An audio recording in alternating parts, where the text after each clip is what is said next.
เซ็ตพี่น้องเอ่ยรถน้องน้อยเฮ้ยคิดว่าตายซะแล้วยังไม่ตายอีกหรือโหสมองเราได้เข้าไปนะบ่ได้ตัวขี่รถไปใช้หน่อยนี่มันคือฮอด1,000 กิโลไวแท้บอกไปเด้นี่บ่ไปเถอะนี่ออกมานี่หน่วย10ห้อยพันหั่นเอ้าเด้เนาะพี่น้องเนาะ10บ่พันจังได๋หั่นแม่นแล้วว่ะพี่น้องนี่มันอยากไปแห้งมันอยากไปแห้งคันเฮ้ยนะ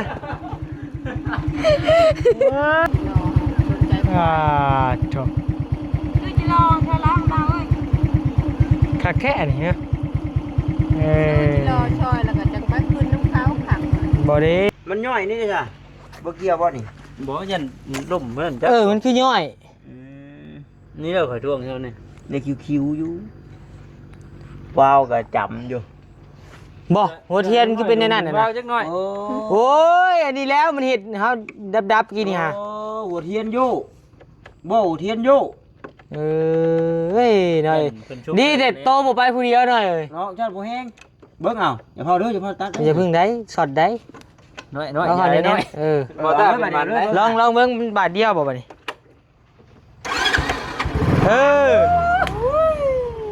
เป็นเพจเลยนี่จะชุดน้องนิ้วเลยนี่บ่นิ้วจังบ่มีเบิด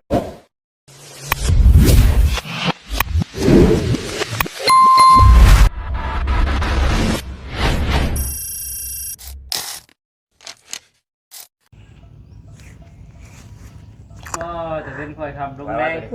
พี่น้องเอ้ยกราบทักทายสบายดีเด้อพี่น้องทักทายสบายดียามแรงๆค่อยขับลงแรงเพื่อนน้องน้อยนะพี่น้องเนาะแม่งนะข่าวตาพี่น้องเอ้ยเนาะคันหูคันตาแล้วบัดพี่น้องเอ้ยต่อจากคลิปที่กินเค้กกินคักมานะพี่น้องเนาะจ้ายังอยู่เพื่อนอยู่ซ่าน้องน้อยคือเก่าพี่น้องเอ้ยเนาะทางน้องน้อยเพิ่นไปซื้อเค้กมาเซอร์ไพรส์กับบอต้ากับสาวเมย์พี่น้องเอ้ยเนาะ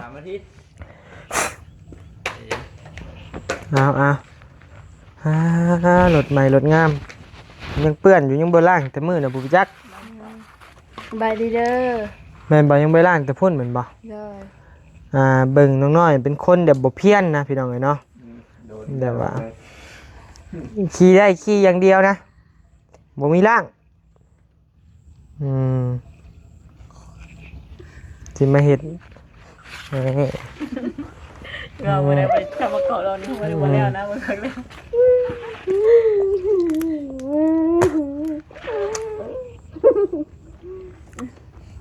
อีหยังว่าเขาตาเขาวะแม่งน้อยๆนะได้หมักตอมตาคน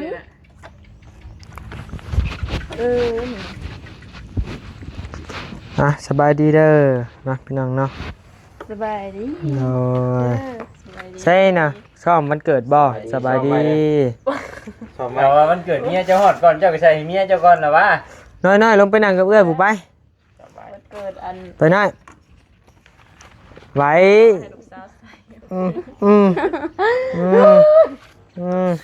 อ้าวตัวเอ็กกระดำบัดนี้นิ้วตัวเอ็กกระดำบัดแห้งอัปเดตไปไหมบัดนี้สีดำบัดนี้ตัวเอ็กสีดำบัดนี้โอ้ยอ้าวฮะตัวเอ็กกระดำบัดนี้ของคุณข้างนี้โบเคียวบัดนี้โบทิกอีกบัดแมนบ่เอาเบิ่งแม่ผมเจ้าเสือโบเคียวโบติกบ่ได้เงินบ่เคียวบ่ติกบ่ได้เงินบ่มีหยังอีกบาทว่าบ่มีหยังอีกเอาดีแล้วเป็นบ่เคียวให้เนาะเอ้ยเด้กินได้บาทสิมาได้เคียวเนาะกาพี่น้องเอ้ยเนาะกาหลังจากกินเค้กกินข้าวกินน้ำแล้วเนาะพี่น้องเนาะกาสิได้พากันลำลาแล้วจักหน่อยก็ได้สิพากันออกเมื่อพี่น้องเอ้ยเนาะโอ้น้อยขี่ไปฮอดไสน้อยพี่ลึกแท้นี่ไม่ขึ้นจักร้อย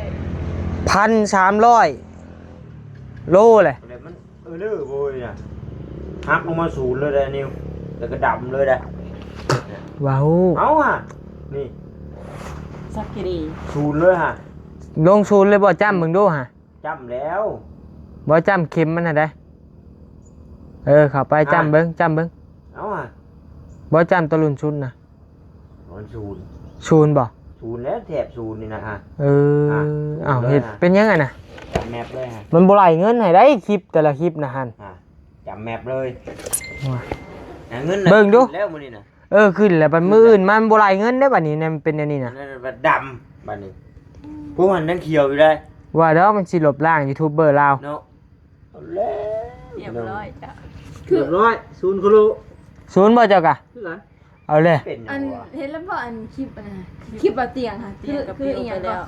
อืม สั่งได้บ่ได้ อยู่ก็เป็นไปแล้ว ศูนย์บ่ไผกะ เขาสิความหมออันประเทศ อ้า ลาว วนี่มาสุดจ้ะ ว่าเด้อกันนี่ เอาลิง่ายดอก มันไหลเงินให้อยู่มื้อนี้แต่ว่า อะไรแล้วมื้อนี้นะ บัตรหาย่านคลิปตัวที่เฮาลงไป2-3มื้อนี่มันบ่ไหลให้บัดนี้น่ะ แล้วก็ มันจังศูนย์น่ะ แล้วก็คลิปแดงบ่แดงก็บ่ฮู้เด้ก็มันบ่เห็นตัวเอสเด้ อืม เรียบร้อยงานงอก สิได้ลงคลิปพี่น้องเบิ่งอยู่บ่เนาะบัดนี้เนาะพี่น้องเนาะเอานะครับแน่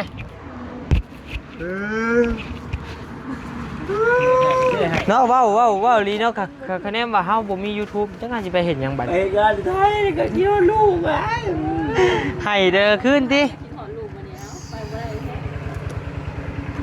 นอนให้นั่งให้อยู่ติไปไทยกะ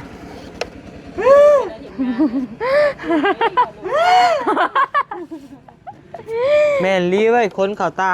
หากเอายังว่าคนยังว่า YouTube ผู้จักเฟซยาผู้ YouTube ก็ขอเป็นเพื่อนน้องอี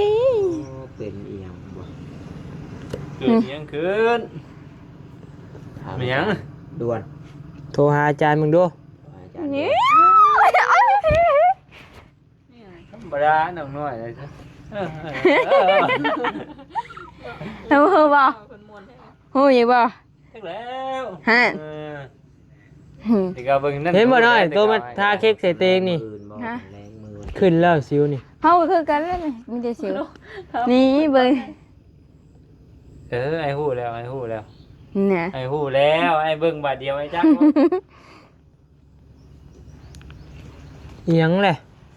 อย่าบอกเด้ออย่าเด้อป้าหมดแดงผู้ กิน สามี มันบ่ได้กัดได้มันบ่กัด โอ้หมดแล้วเจ้านะ เดี๋ยวมันก็สิคอยยุกขึ้นได้แต่ว่าคอยเคลื่อนกับ มันสิคอยเคลื่อนเพิ่นเลยติแห้งได้เนาะหนุกมึงหมดเนาะมันมาหามเนาะ เบิ่งถามพี่ลีก็ โทรถามมึงดูหา พี่ลีก็เป็นหยังวะ แค่กระป๋องเฮา เอ้ยใส่มันจะโดนจนลืมกินว่าใส่แบบซิวจนเคิมนมละลายเคิม โอ้ยนี่ได้ช่วงนี้ YouTube เป็นคือกันอยู่บ่ผู้ใดตกมุกตกใจว่าเป็นกันถ่ายคลิปเลยนี่เอาบอลตัวเอสก็บ่เห็นขึ้นบาดนี้บัดมารายได้ สักกิริ รายได้ ศูนย์ ตกศูนย์บาดนี้แถมดำลงไปเบิด เบิ่งมึงดูของเจ้าน่ะ นี่เบิ่งให้เปิดกล้องให้เบิ่งนี่ชักกลับลงมาศูนย์เบิด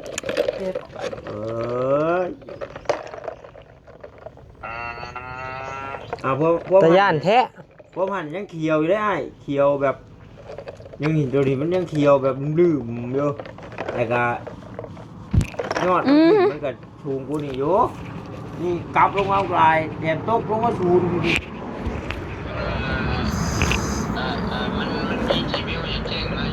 บ่จะเหมาะอยู่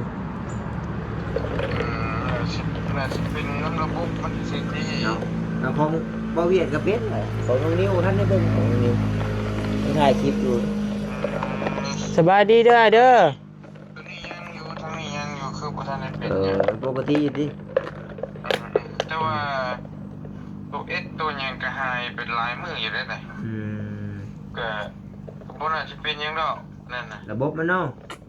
เป็นระบบมันจังซี่ดอก เดี๋ยวเลอะได้ได้เลยทางนี้สิเลอะเลย โอเคจ้ะ จังหวะบ่เห็นคลิปเตงลงให้โตได้ติ ไอ้นะเพื่อนน้องน้อย สบายดีเด้อไอ้เด้อสบายดี น้องน้อยก็กินคอหยอดบ่ล่ะนี่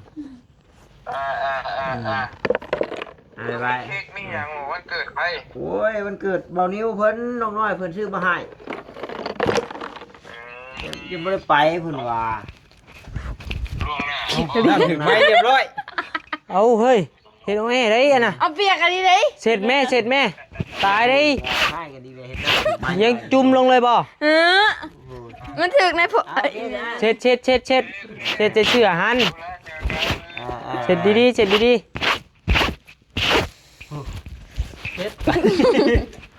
มันถึกน้อยเดียวนึง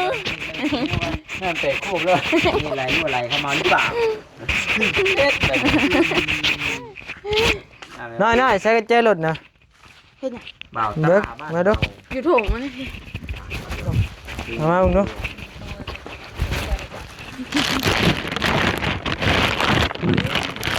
ตอนแรกมันกระเช้าเลยส่วนมันเบลอ ไปหน่อยปะ ไปใส่ ย่าขี่รถหล่อปะไปให้รอดเน่ว่ารถใหม่กะ ไป ไป ต้นเค้กละมุนเลย ไป อู้ยเนาะ เอาลงมาตั้งอยู่อันนี้ หาขี่รถหล่อชมวิวกันพี่น้องเลยเนาะ เค้กก็ไปตั้งไว้บอกเดี๋ยวมันตกบอกนิ้วพาสีตก ไปเคลื่อนนั่นเด้ ฮะ อยู่ไปเขื่อนได้ปะ บอกได้มันไกลโพด บอกไอ้ นะขี่รถหล่อแถวทางไปเบิ่งเขาขายเครื่อง ไปเขื่อน ไปเบิ่งเขาแล้วเบิ่งเขาขายเครื่องนะ เออไปเขื่อนผมไปเขื่อนผม ไปเลยขึ้นโอ้ถ่าย ไปบ้านหรือไป ไปเลยขึ้น ไปมาพี่เราเสือไป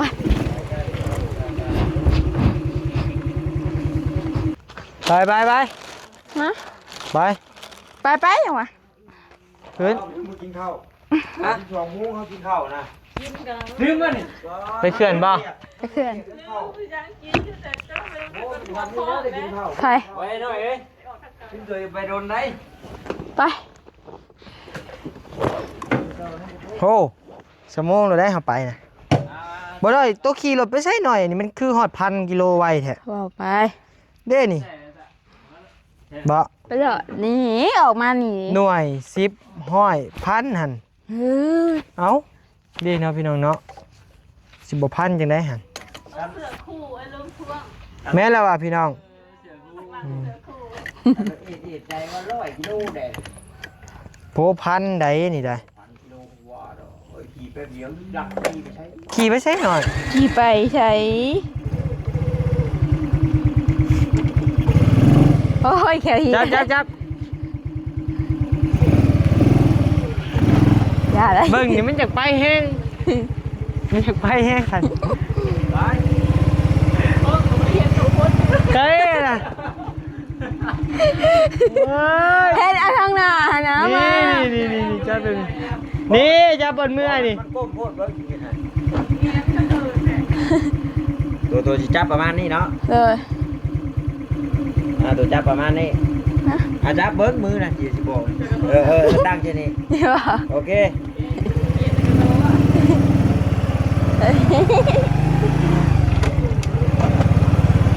ค่อยๆเนาะไปเบิ่งซุยไปซุย พอแล้วไป เอ เบิ่ง อก็ไม่ได้มีไผอยู่พี่อ่ะ ไปเบิ่งก่อน มันไม่ได้มี เบิ่งก่อน นี่เนาะ มาหาเบิ่งเขาขายเครื่องก่อนพี่น้องเลยเนาะมันมีหยัง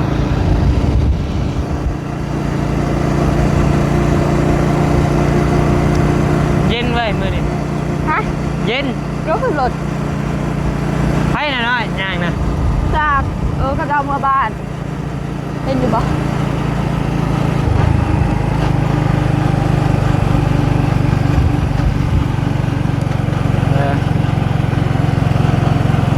ไปพี่น้องเลยมาเบิ่งเขาขายเครื่องขายของกัน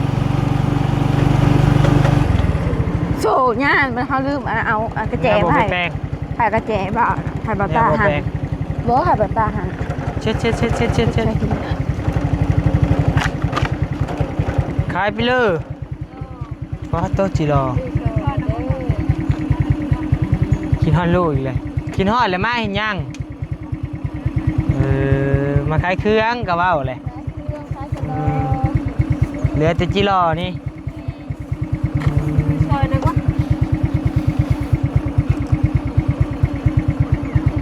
รออยู่นะพอเบิ่งก็ได้แบน มีแต่จีหลอไม่เห็นยังกินจีหลอ เป็นแล้วก็อีกบัวให้เบาอ่ะ คือดูแท้ แล้วดูแล้ว อืม เก็บยังกินแล้วมื้อแล้วก็ใช้หม้อใช้ขี้ใช้หม้อเฮ้ย ขึ้นงัวละบาท ถึงควายบ้านเจ้าเป็นงัวบ่ สนใจทางผลละคอย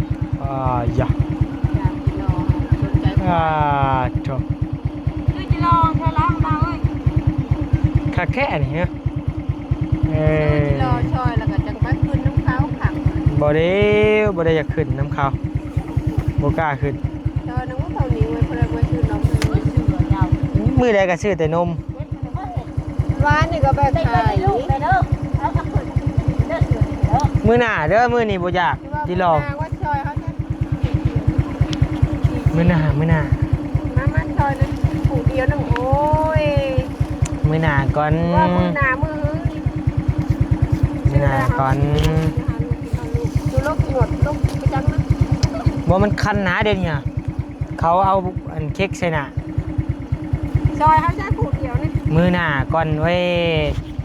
อืม มาเบลงมาถึงแถวซื้อ มาเบิ่งซื้อมันเถื่อมีเนื้ออยาก มันตรงนี้แล้วเธอจิรอน มือหน้าจิรอแล้วบ่กินไปจับกล้องมือเฮา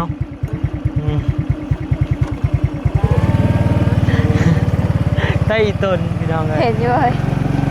ไปหูมันบ่โตเป็น ไป ตาก เขื่ ล้ อ อน ง เนาะไปเขื่อนเนาะ โตเป็นตากล้องเนาะไปหูมันโตมันมีแต่จิรอพี่น้องเลยบ่ขึ้นยากจะกินแล่นบ่นิ้วน่ะ โอ้แล่นเนี่ยไปหายากเนาะ จะกินอันนั่นแหละแนวหายากแหละ เพื่อสิได้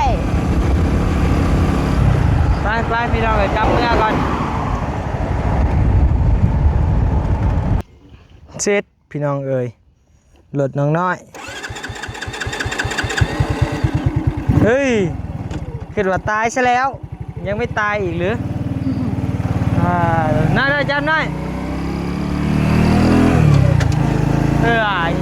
น้องเอ้ยคิดว่าตายเนาะเนี่ยสิตัวเองกว่า จะขอเลยจะขอเลย บติดอีกแล้วใช่ด้วยรถโตคือบัตรรับบัตรจอดนี่ฮะ มูแล้ว เพราะ ขอได้ มันคือบัตรมอดบัตรติดอยู่รถโตนี่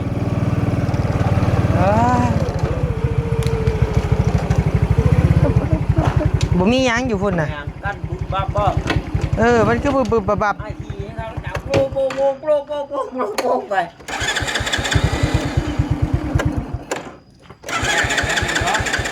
ห่านคือติดหญ้าเลยน้อย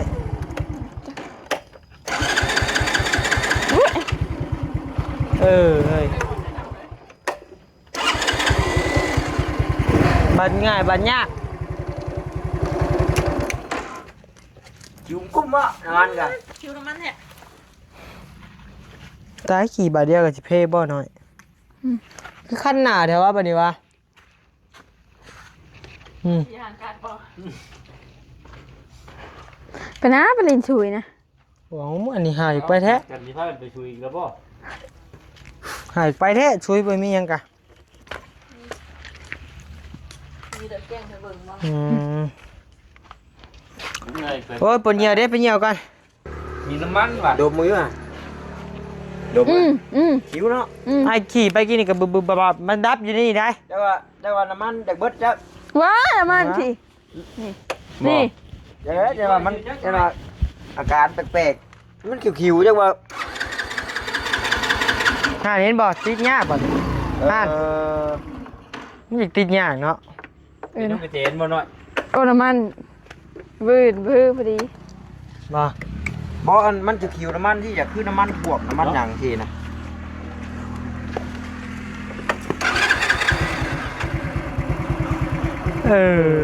อย่างเงี้ยอยู่ปืน อันนี้ได้ค่ะมันย่อยนี่ได้ค่ะบ่เกี่ยวบ่นี่ บ่ยันล่มเพิ่นจ้ะ มันคือย่อย นี่เราข่อยทวงเท่านี้ ในคิ้วๆอยู่ว้าวก็จำอยู่ บ่หัวเทียนคือเป็นในนั้นน่ะ ว้า นะ วจักหน่อย โอ้ยอันนี้แล้วมันเห็ดเฮาดับๆกินนี่ฮะ โอ้หัวเทียนอยู่ โบ้เทียนโย เอ้ยหน่อยนี่เด็ดโตบ่ไปผู้เดียวหน่อยเอ้ย เนาะชาติบ่แห้งเบิ่งเอาอย่าพอเด้ออย่าพอตัด อย่าพึ่งได้ช็อตได้ น้อย เอาเขาได้เออ บ่ตาเป็นมันได้ ลองเบิ่งมันบาทเดียวบ่บัดนี้เออ เป็นเพจเลยนี่แต่ชุดของนิ้วเลยนี่ขอนิ้วจังอ๋อมีเบิด คะแนนมันไปผู้เดียวในป่าเรียบร้อยไอ้จุ้งรถเด็ด โอ้บางทีจะว่ามีผัวกูบ่าวเบิ่งลองไปจัก บ่มี มีบ่ตักโชว์น้ำเมื่อมาแรงเคียงเด้อ เฮาว่าสิเอาอันนั้นมาให้เจ้าเข่ง เคียงเป็นอยู่จะมีกระแจบ่แม่นอันดอกบัดมันตกนั่นมุนบ่ได้โกบมันน่ะ คือแบบรถไอ้ได้เนาะ เอ้ามันตกแล้วมันพันเอาได้ปลาตัวนี้เนี่ย จักจะบินรถไปวะ โชว์มันยังใหม่มันยังตรงไม่ใช่ได้น่ะถ้าเป็นโชว์เก่านี่ย่านขนาดนี้ตกเลยดีไว้โชว์มันยังใหม่แล้วมันยังตรงเด้อ่า เนาะไปได้แล้วเนาะหัวเทียนหลวม เทียนลวก เออ เทียนซุปบ่นี่ เขายันเพิ่นซุบมาบ่แน่นมันกระเทือนแล้วมันรุดออกคอยรุดออกมันเลยเห็นนี่ติดยากบัดนี้ขี่กระดับกินนี่โอ้ยว่า มีแต่มันเก่ง ไปพี่น้องเอ้ยอยู่ดีมีแห้งพ่อกับพ่อกันใหม่ในมื้ออื่นเด้อพี่น้องเด้อหรือมื้อหน้า ไปนี่ จะได้จังหวะกันเนาะพี่น้องเนาะโดยสบายดี ขนาดเนาะ โดย ทุกตัวเข่งเนาะเนาะ ทุกสิ่ง แข็ง